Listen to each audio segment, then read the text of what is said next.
expuestos a una serie de factores, microorganismos y a ciertos protoncogenes, ¿no? Nosotros hacemos con ciertos protoncogenes que se puedan activar por diferentes factores, ¿correcto? Pero también existen antígenos que pueden ser bacterianos, ¿no?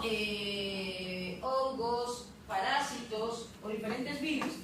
Y pues cuando nacemos estamos expuestos, inclusive intraútero es un medio no aséptico, ¿correcto? Nuestro sistema inmune, esto ya lo hemos visto, que es ondulante y cuando responde de una manera exacerbada, es decir, si reconocemos antígenos, digamos, que son inofensivos y lo reconocemos, nuestro sistema inmune lo reconoce como patógeno, ahí surgen las alergias, que son enfermedades de hipersensibilidad. Y las enfermedades autoinmunes es cuando nuestro sistema inmune reconoce a nuestras propias células como agentes extraños. Y las inmunodeficiencias es totalmente lo contrario, cuando el sistema inmune reconoce de manera disminuida, no tiene esa capacidad de reconocer antígenos que puedan ser patógenos o antígenos que puedan ser de repente inofensivos. Ninguno de los casos, caso de inmunodeficiencia, es cuando el sistema inmune actúa de manera disminuida, no puede desplegar todos sus anticuerpos. Los linfocitos T generalmente están disminuidos en función, y no solamente en función, sino en número. Por ejemplo, en el VIH hay menos cantidad de linfocitos TCD4. Y justo eso es lo que ustedes estaban preguntando, ¿no? Sobre inmunosupresión. La inmunocompetencia es la capacidad que tiene el sistema inmune para movilizar y desplegar sus anticuerpos y otros tipos de respuestas frente al reconocimiento de un antígeno.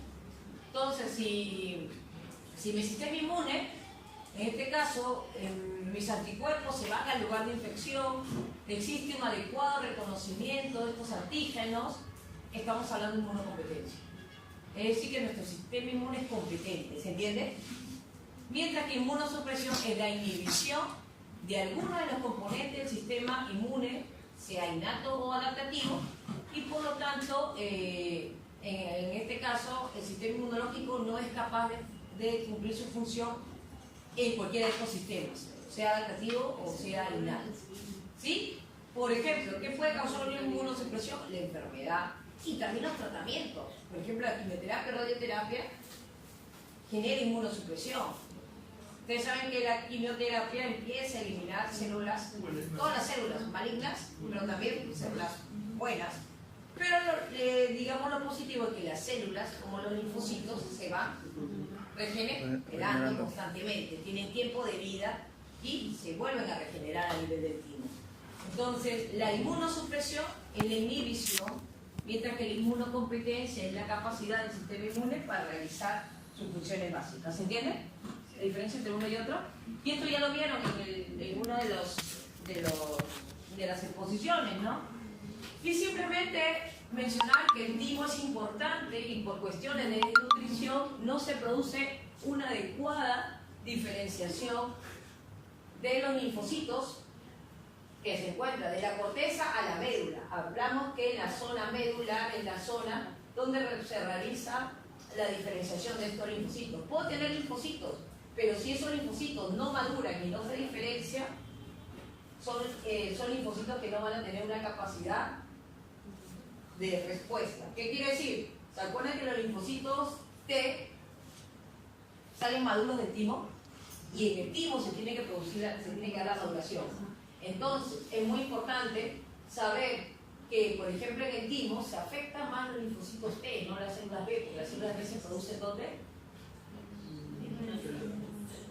Medular ósea. Entonces es importante las células T porque se producen en el timo y en el timo se maduran. ¿Se acuerdan que salían del timo ya maduras? Entonces no estamos hablando solo del tema de que van a producirse menos células T, sino no se va a dar la maduración. Y tenemos todo un microambiente, ¿no? No solamente hablamos de células T, sino también de células dendríticas, fibroblastos, macrófagos, importantes, células dendríticas, tanto las que se encuentran en la parte cortical como en la parte medular. Las corticales son las amarillas, las naranjas son las medulares.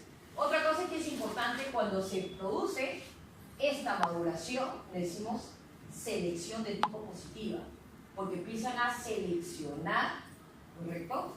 Seleccionar aquellas células que tienen mejor fitness, o dicho de otra manera, aquellas células que digamos, tienen la particularidad o tienen cierta funcionalidad. Por ejemplo, todas nuestras células son CD3, les había mencionado, ¿se acuerdan? Sí. Pero se diferencia entre CD3 y CD8, pero hay acá algunos linfocitos que no necesariamente no van a madurar y por lo tanto no van a hacer alergia clonal o multiplicación. Entonces, hay un linfocito, le llaman así linfocitos basura, que probablemente no tengan cierta capacidad para poder diferenciarse. ¿Se entiende? ¿Sí? Igual cuando hablan de ADN basura, un ADN que no tiene una funcionalidad. O sea, hay células T, pero no son funcionales. Así es, las negativas. Las doble negativas. ¿Sí?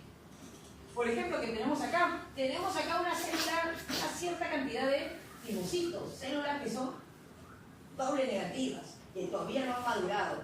Y si no llegan a madurar, le llamamos linfocitos T basura, por así decirlo, porque no tienen esa capacidad de maduración. Ahora, esto se puede deber a una serie de factores. Una de ellas es la desnutrición.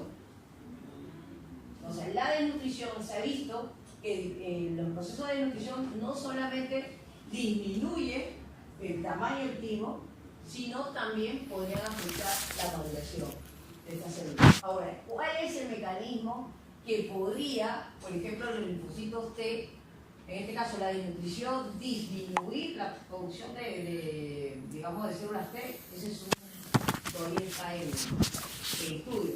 Pero sí se habla de aquellas células que vamos a ver como células, digamos, células que tienen una selección de tipo positivo.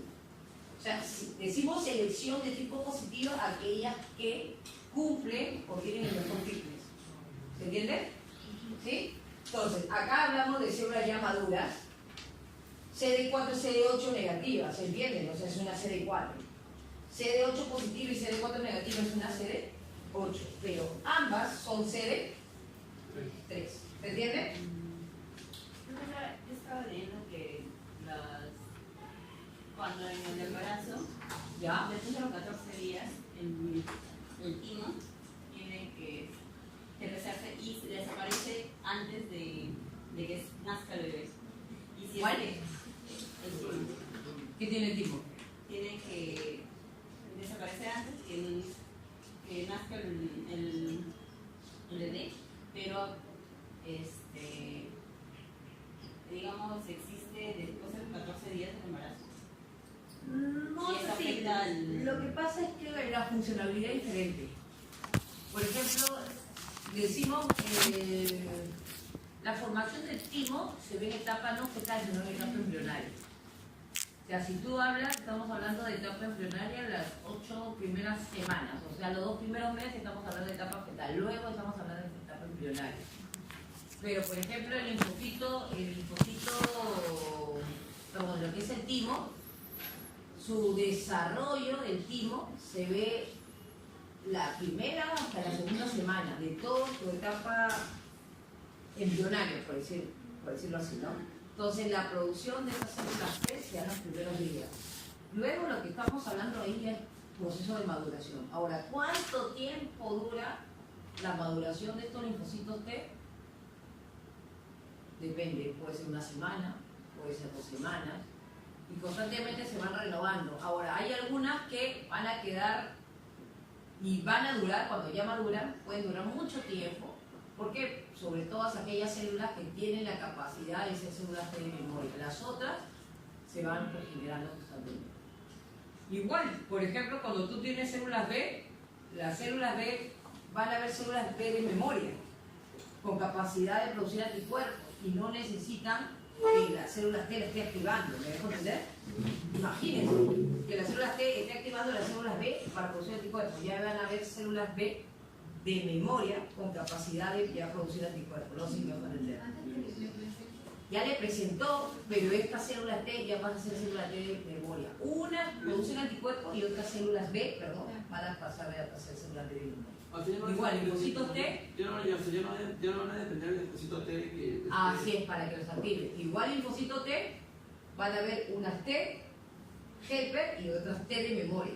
Otras van a tener unas linfocitos T citotóxicas y otras linfocitos T CD8 de memoria. ¿Ya? Entonces, esa es la particularidad. Por eso que dicen que el timo desaparece. Pues ya no va a tener su funcionalidad. Ya el linfocito T tiene esa capacidad. Y la memoria se puede ver inclusive intraútero. Porque si hay factores externos, ¿no? Pueden afectar al bebé. Cuando no se produce eso, afecta a las células dendríticas y a... Claro. Por ejemplo, acá decimos de estas células. Por ejemplo, tú tienes tus células dendríticas. Las células, le llaman células epiteliales, son tus células dendríticas. ¿Sí? Pero tú llamas células dendríticas a estas células que ya se encuentran, no en la corteza, sino en la médula. O sea, son células que ya están diferenciadas. ¿Sí?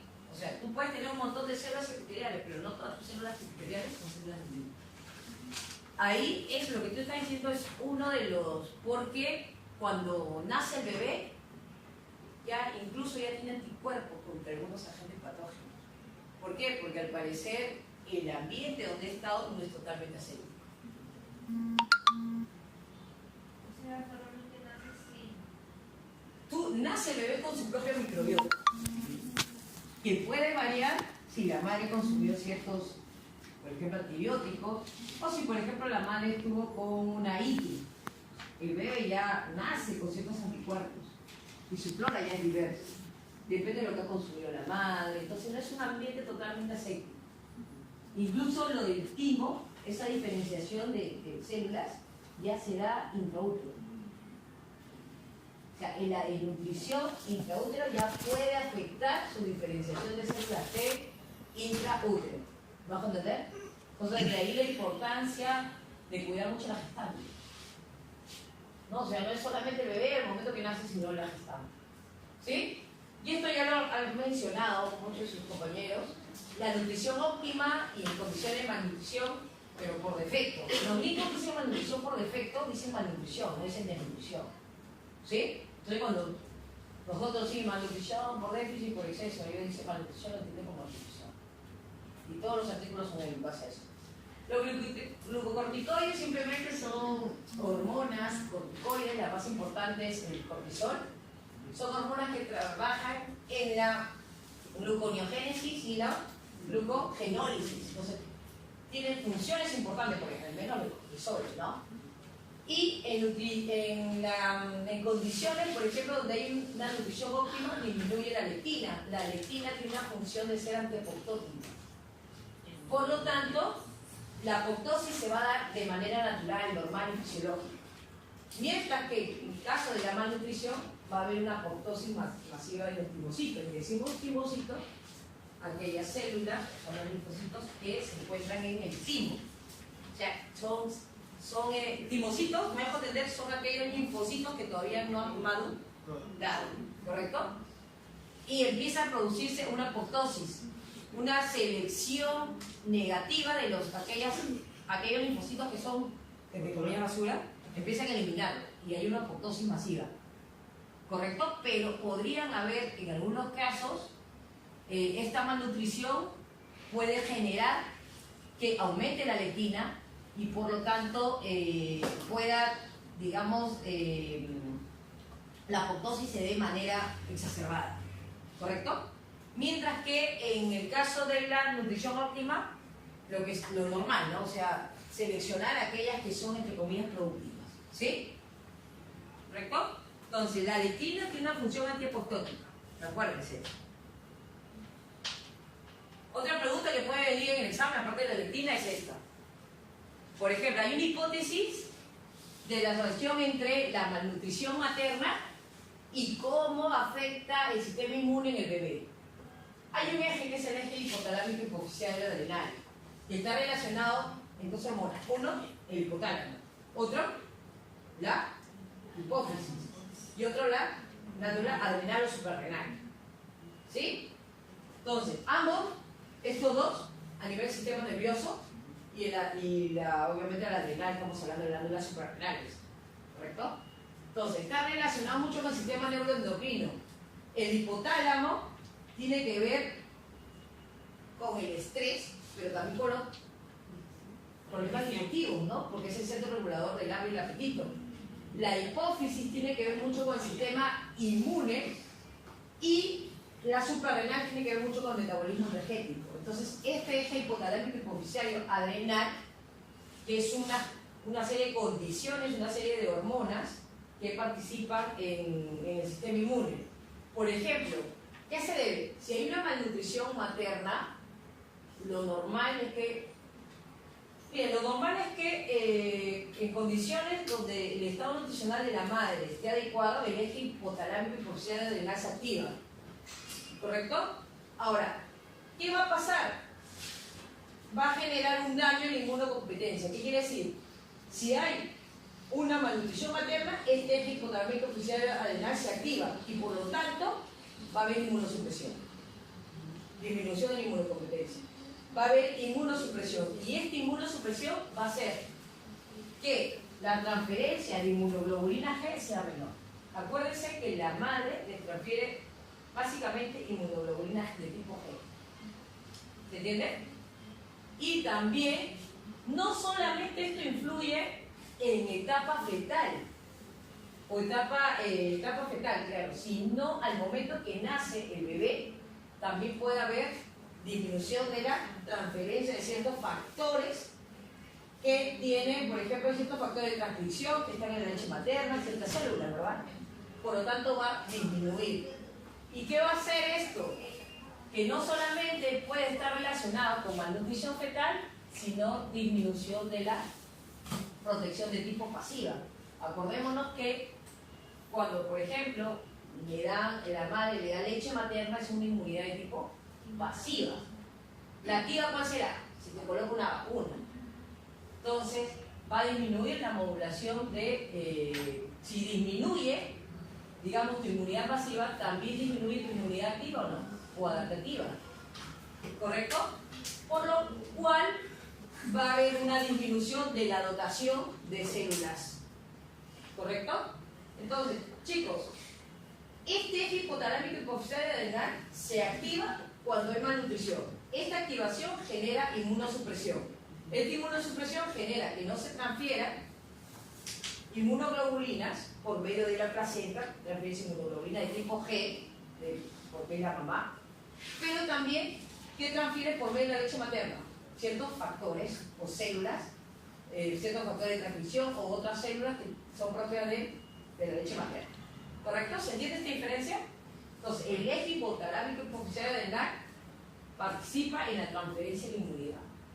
Entonces, si en caso de la madre estuviera malnutrida, podría afectar la transferencia de ciertas inmunoglobulinas. ¿Sí? O sea, madre nutrida, bebé potencialmente infectado. No necesariamente infectado, bebé con menos respuesta inmunológica. Pasivo y activo, ¿cuál es la diferencia? Activa, inmunidad activa, generalmente se da cuando yo te otorgo antígenos. Por ejemplo, en una vacuna, te doy antígeno viral, antígeno bacteriano. Y la inmunidad pasiva es la que se obtiene, por ejemplo, la clásica es por medio de la leche materna. Y esto es lo que yo les decía, ¿no? La concentración de inmunoglobulina según la edad, al momento que estas son las semanas de gestación, el momento que nace el bebé, hacia adelante. ¿Sí? Hay una transferencia, básicamente la transferencia de inmunoglobulina G o no. Entonces, eso es lo que nos ha proporcionado la madre. El bebé tiene su inmunoglobulina M que se va produciendo, ¿en qué momento? Las últimas semanas de gestación. Entonces, cuando nace el bebé, produce ¿qué? Inmunoglobulina ¿qué tipo? M. ¿Por qué? Porque nuestras células B expresan inmunoglobulina de tipo M. ¿Se acuerdan? Las células B producen, ¿qué expresan? Inmunoglobulina de tipo M. Entonces, luego van a haber, ¿se acuerdan que yo le dije que van a haber cambios de isotipo, depende del nivel de citoquinas para que sea inmunoglobulina G, inmunoglobulina M, pero siempre es inmunoglobulina M. Por eso es que al momento que nace el bebé, es la inmunoglobulina M la que está en mayor proporción cuando nace el bebé. ¿Sí? Luego, ¿qué tenemos? Inmunoglobulina G y un poco más bajo inmunoglobulina A, porque la inmunoglobulina A se da por medio, la transferencia por medio de la leche materna. Pero ojo, la leche materna no solo da inmunoglobulina A, da en mayor proporción inmunoglobulina A. ¿Sí? Y, por ejemplo, valores en adultos, nosotros tenemos más que tipo de inmunoglobulina G. Por eso es la que la madre transfiere. Nosotros medimos en sangre los niveles de anticuerpos y tenemos más inmunoglobulina G. ¿Se entiende? En etapas tempranas, el bebito, al momento que nace, inmunoglobulina M tienes que medir. No puedes medir inmunoglobulina G porque la inmunoglobulina G es de la madre. Le ha transferido al bebé inmunoglobulina G. Si tú quieres ver si la madre está infectada, y tú quieres saber si tu bebé está infectado, de sangre de cordón le van a sacar y tienen que medir inmunoglobulina ¿de qué tipo? M, porque la G es de la madre. Tú ya sabes que la madre está infectada. Entonces vas a tener que ver inmunoglobulina M contra lo que tú quieras ver. Siempre es contra lo que tú quieres. Quiero ver si tengo anticuerpos en el bebé contra, estoy inventando, contra Escherichia coli. Voy a ver inmunoglobulina M contra Escherichia coli. Profesor, ¿existe antígeno? Hay antígenos. ¿Ya? O sea, hay un kit, me dejo entender, un kit, ¿ya? Pues nosotros hemos trabajado mucho en kit de bioquímica, ¿no? Hay un kit de antígenos de coli y tú tienes los anticuerpos, entre comillas. Entonces vamos a ver si tú tienes los anticuerpos, sacamos sangre y queremos ver si tú tienes los anticuerpos para este antígeno. ¿Se entiende? Entonces hay una prueba que mucho se utiliza de ELISA también, para determinar, el ELISA no solamente para el VIH, el ELISA es para ver si tienes anticuerpos contra ese determinado antígeno. ¿Sí? Acuérdense que la inmunoglobulina en sangre, la que está más alta, es la inmunoglobulina G en adultos, estoy relacionado, adultos. ¿Sí? Y esta es la relación que se pudiera dar entre la microbiota intestinal, el sistema inmune y la dieta. Por ejemplo, una malnutrición se puede llevar a una disminución de la función inmune, tanto innata y adaptativa, y esto puede llevar a una serie de infecciones. Y relacionamos enteropatógenos porque estamos más relacionados con la parte digestiva. Esta malnutrición, que puede dar por una deficiencia de nutrientes, va a cambiar la conformación de tu microbiota y por lo tanto va a disminuir la barrera. Que disminuye la barrera de la mucosa, disminuye la permeabilidad, aumenta la permeabilidad, va a permitir que ingrese o trasloque cualquier agente patógeno. Y los agentes patógenos van a disminuir ¿qué? La absorción. Tu microbiota también. Acuérdense que nosotros tenemos bacterias que participan en la absorción de ciertos nutrientes o no. Claro. Y por lo tanto, si varía tu microbiota, también puede variar ¿qué? La absorción. Y si varía la absorción, la deficiencia de nutrientes. Y todo se hace. ¿Se entiende? Todo es un circuito.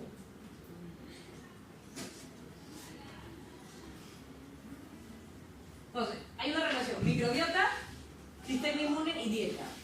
Esa es la trilogía. ¿Ya? Interacciones también, por ejemplo, entre el estado nutricional, la inmunodeficiencia y la enfermedad. El estado nutricional se puede ver disminuido por una serie de enfermedades. Por ejemplo, el VIH, el cáncer, y no solamente enfermedades, sino también ciertas condiciones de hipersensibilidad, por ejemplo, las alergias alimentarias, que generan inmunodeficiencia en el hospedero. Esto ¿qué puede llevar?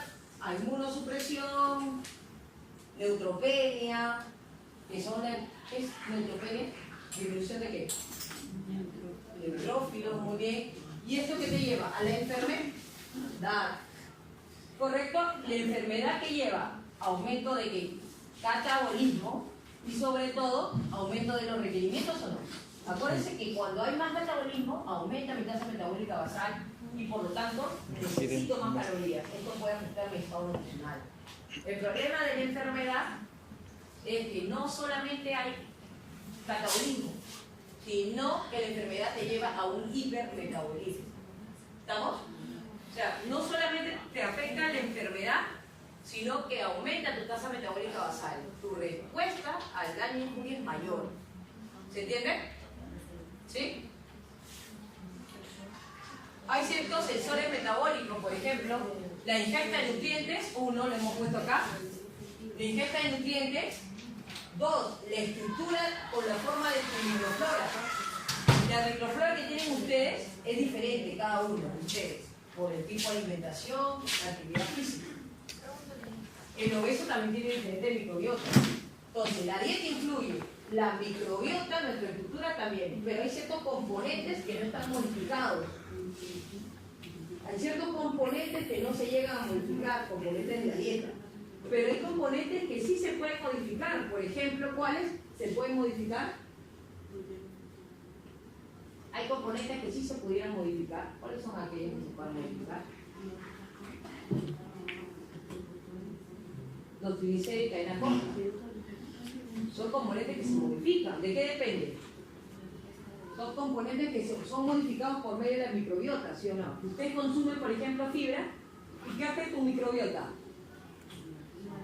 Empieza a fermentar. ¿Se acuerdan? Nuestra microbiota son los probióticos. Los probióticos fermentan a los prebióticos ¿y qué producen? Acetato, butyrato, propinato. ¿Se acuerdan? O sea, la fibra o los prebióticos, ¿qué van a hacer nuestras bacterias? Nuestros probióticos lo que van a hacer es fermentar esa fibra y producto de esa fermentación, ¿qué producen? Acetato, butyrato, propinato. Que evitan que estos triglicéridos de cadena corta no existen en la dieta, son producidos por el intestino, específicamente el colon. Entonces, estos evitan que trasloquen. Por eso son considerados sensores metabólicos. ¿Qué otros también? Por ejemplo, la vitamina A. La vitamina A participa mucho en la diferenciación de ciertas sustancias. Y ya lo vamos a ver, TH17, TH2. ¿Correcto? Hay ciertas bacterias, por ejemplo la bacteria filamentosa segmentada. Esta bacteria filamentosa segmentada, así se llama, SFD en inglés, son bacterias que tienen la particularidad. ¿Qué pasa con estas bacterias? El sistema inmune empieza a producir autoanticuerpos. ¿Se acuerdan lo que hacemos anticuerpos? Entonces, ¿qué va a pasar? Cuando en este caso estas bacterias que se pueden encontrar cerca del epitelio intestinal, ¿qué van a pasar con estas bacterias? El sistema inmune no es capaz de reconocer estas bacterias segmentadas y empieza a producir anticuerpos contra nuestras propias células. ¿Me dejo entender? Porque digamos que, ¿qué va a pasar? Nuestro sistema inmune reconoce esto, oye, parece que no es propio, no sé si es patógeno o no patógeno, ¿me dejo entender? Y empieza a producir anticuerpos contra nuestras propias células. Entonces las bacterias ya se han visto, por ejemplo las bacterias segmentadas, se han visto en estudios de ratones, que produce, en el caso del ratón, produce autoanticuerpos. ¿Sí? Entonces, ¿qué son los sensores metabólicos? Tu dieta modificada, tu flora, tu dieta no modificada, ¿correcto? ¿Correcto? Tu dieta, por ejemplo, modificada, no modificada, tu microbiota, los patrones moleculares asociados a patógenos, que son los PAMs. Un ejemplo de PAMs. Lipopolisacáridos, por ejemplo, ¿no? LPS es el más común. Los patrones moleculares asociados a patógenos son las bacterias, las toxinas, ¿no? Aquellas sustancias o moléculas propias de los agentes patógenos, por eso le llaman patrones moleculares asociados a patógenos. No es la bacteria en sí, puede ser su toxina, su enzima, ¿se entiende? Bueno, acá vamos a pasarlo rápido, pero como por ejemplo el estado nutricional, el medio ambiente, factores socioeconómicos pueden disminuir, digamos, el sistema nutricional en el hospedero y por ello puede comprometer, por ejemplo, nuestro sistema inmune. Si a esto lo relacionamos con estrés, la poca capacidad de adaptación o la respuesta disminuida te puede llevar a una serie de enfermedades. Una de ellas son, por ejemplo, activar ciertos oncogenes, enfermedades autoinmunes y las fuentes de la variación del sistema inmune. Todo influye en el sistema inmune. El género, la edad, la historia de vacunación, eventos tempranos, por ejemplo, si el bebé se destetó antes y no se destetó, si estuvo con la lactancia materna exclusiva, la obesidad, el consumo de alcohol, el ejercicio, todo eso influye. Una cosa es el ejercicio y otra cosa, o una cosa es actividad física y otra cosa es deporte, ¿no? Entonces, el deporte también está relacionado con el aumento de la función inmune, ¿no? Deporte me refiero desde el punto de vista colectivo, ¿no? Y cómo, por ejemplo, diferentes componentes de la dieta pueden actuar de diferentes maneras. Por ejemplo, tengo un nutriente.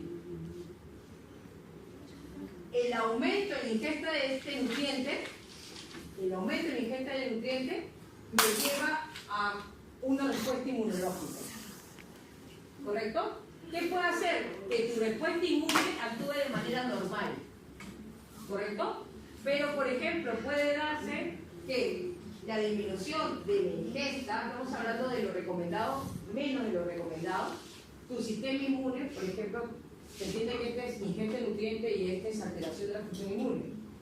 Entonces, una disminución de la ingesta podría, en algunos casos, no alterar la función inmune. Pero hay casos en que, por ejemplo, un nutriente, el aumento de la ingesta puede alterar la función inmunológica. Y la disminución de la ingesta pudiera alterar también la función inmunológica. ¿Qué quiere decir con esto? Que hay nutrientes que actúan de manera dependiendo de la administración. Por ejemplo, si tú aumentas la ingesta, puede no tener ninguna afectación, pero si tú disminuyes, puede tener alguna complicación. ¿Se entiende? Este es un nutriente X, pero puede dar el caso que, por ejemplo, si tú disminuyes la ingesta de algún nutriente, no hay alteración de la función inmune. Pero si empiezas a aumentar la ingesta, puede ser que sí altere la función inmune. ¿Qué quiere decir? Que los nutrientes, la disminución en la ingesta o el aumento en la ingesta, ya puede alterar la función inmunológica. No es que solamente el consumir menos, en la disminución de la ingesta, hay problemas en la función inmune. El alta ingesta también puede haber alteración de la función inmune. ¿Se entiende? ¿Sí? No es solamente disminuciones. Y también acá, por ejemplo, tengo un nutriente, ¿correcto? Y la función inmune. Tengo un nutriente, aumento la ingesta y me genera ingesta. Consumo un determinado nutriente, una determinada dosis, y la función inmunológica es diferente, ¿no? Ese mismo nutriente aumenta la ingesta y su función inmunológica es diferente, ¿no? ¿Se entiende la diferencia? ¿Sí? O sea, estamos hablando de cómo un mismo nutriente, un aumento o una disminución de la ingesta puede alterar la función inmunológica. ¿Sí? O sea, ¿qué quiere decir? Los componentes del sistema inmune, ¿no?, actúa dosis respuesta individualizada. Si yo aumento la ingesta, me produce una función B, pero si disminuyo la ingesta, me produce una función A. ¿Qué estoy relacionando funciones? Funciones de las células inmunológicas. ¿Se entiende? ¿Sí? Entonces, la dosis es muy importante. No estamos hablando de eficiencia, estamos hablando de dosis. ¿Y cómo participa, por ejemplo, la vitamina A? Acá tenemos que ir en la parte interna. Acá. Estas son las células inmunes asociadas a intestino, las famosas GAL, ¿no? Tenemos acá un receptor de ácido retinoico, que es el RAR, y tenemos un receptor de ácido retinoico X. Chicos, ¿qué va a pasar acá? Les comento. Tenemos ciertos receptores a nivel del núcleo, receptores de ácido retinoico. que se unen con otros receptores del ácido retinoico, ¿ya? Forman dímeros. Esta formación de dímeros se une a elementos de respuesta. ¿Saben lo que es un elemento de respuesta, no? Por ejemplo, hay ciertos factores de transcripción que yo les había dicho, hay factores de transcripción que son proteínas donde tienen diferentes dominios. Los dominios de unión a qué? A secuencias de ADN. Por ejemplo, tengo una proteína y esta proteína actúa como receptor, tiene su ligando y esto se va a unir a ciertos elementos de respuesta, que por ejemplo son RARes, se llama elemento de respuesta del ácido retinoico. Entonces, ¿qué van a hacer? Tienes un complejo y otro complejo y se va a unir a otra proteína que va a permitir esta unión de estas proteínas, van a regular la expresión de ciertos genes. Específicamente, ¿qué hace acá? Forma una proteína correpresora. ¿Qué quiere decir correpresora? Que va a disminuir la expresión de genes. ¿Qué quiere decir? Que una dieta, ¿no? ¿Cómo altera, por ejemplo, el ácido retinoico? ¿Cómo altera el ácido retinoico en la expresión de ciertos genes? Estamos hablando de transcripción. ¿Sí? Transcripción, obviamente, de ADN a ARN. ¿Sí? Entonces, el ácido retinoico no solamente participa en ciertas funciones, sino que a nivel intestinal actúa en cuanto a qué? A diferenciación de o regulación de ciertos genes de expresión. ¿Se entiende? ¿Sí? Esto ya lo hemos visto, simplemente ahí estoy poniendo los nombrecitos. La vitamina A, por ejemplo, la vitamina A, y específicamente como ácido retinoico, favorece la diferenciación de células T a TH2, a TH17 o T reguladoras. ¿Qué eran las T reguladoras? Eran aquellas que son CD4, CD25. O sea, el ácido retinoico participa en la diferenciación de células T. Acuérdense, el examen. ¿Cómo? Profesora, ¿cómo? ¿Por qué? Porque al parecer permite, en este caso, que ciertos factores de crecimiento, TGF, por ejemplo, beta, ¿qué va a hacer? Que el ácido retinoico va a permitir la expresión de este tipo de citoquina. Y este tipo de citoquina permite que la diferenciación para este regulador.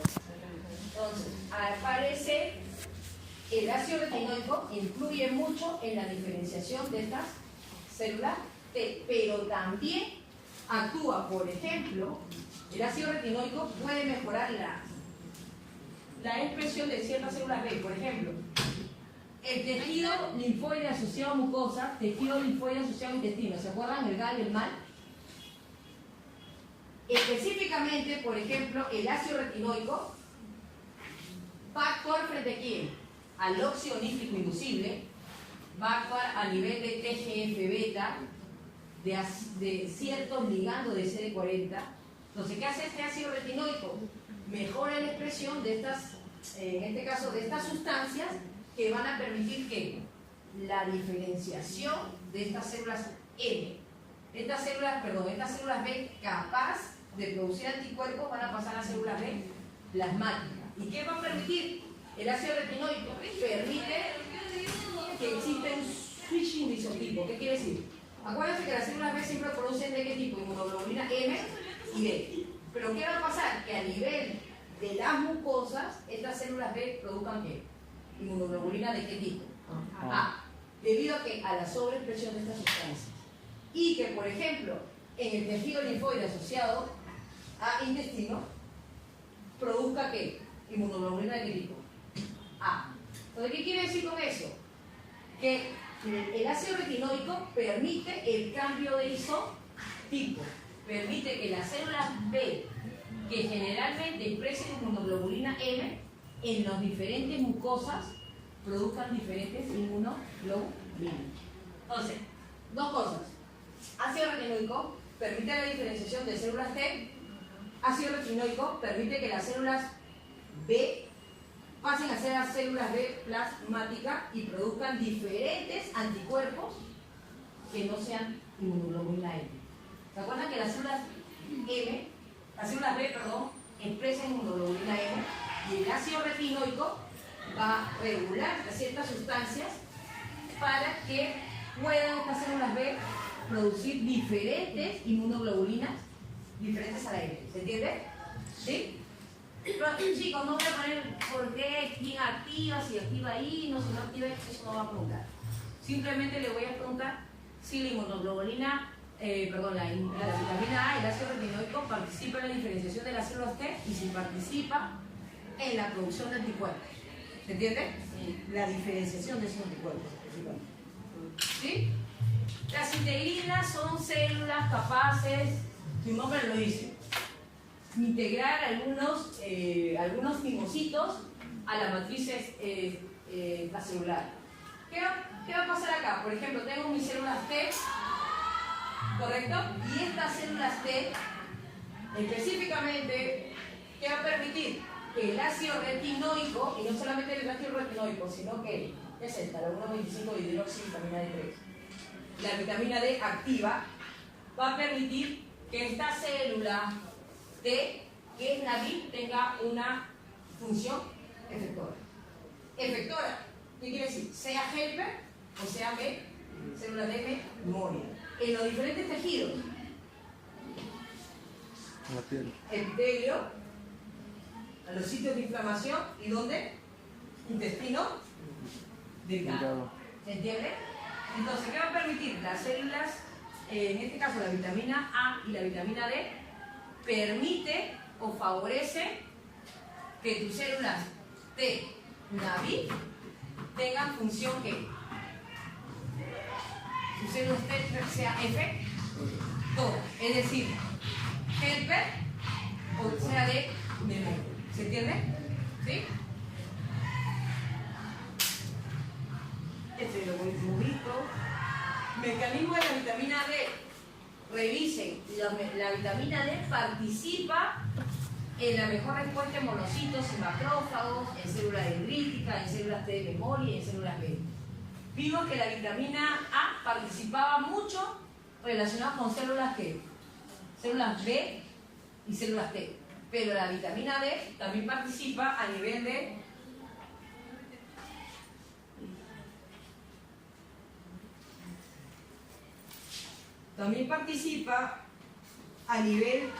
de otras células que por ejemplo son las células dendríticas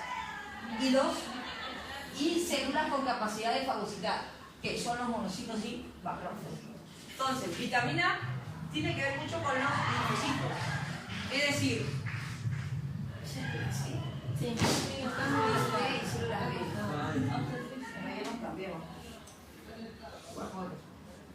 ¿ya?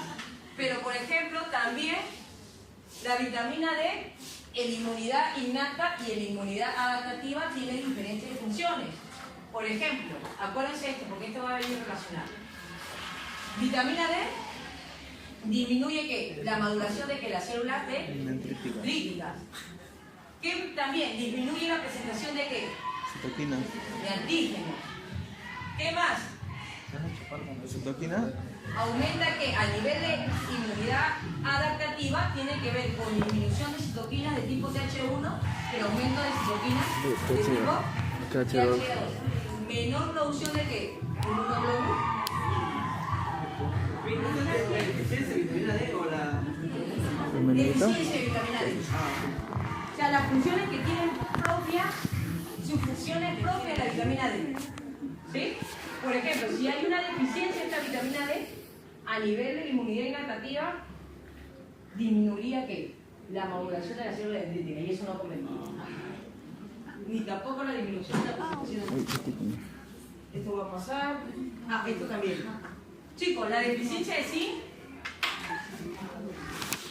Una cosa es una deficiencia de zinc que puede llevar a una apoptosis. Y otra cosa es en etapas donde no solamente hay deficiencia, pero nosotros podríamos tener alguna deficiencia de zinc, pero en estados en donde no se consume zinc, esto puede llevar a una autofagia. Y esta autofagia, ¿qué quiere decir? Que tus neutrófilos empiecen a que sus fagocitos es decir, tus macrófagos, neutrófilos también y monocitos, empiezan a dañar las células.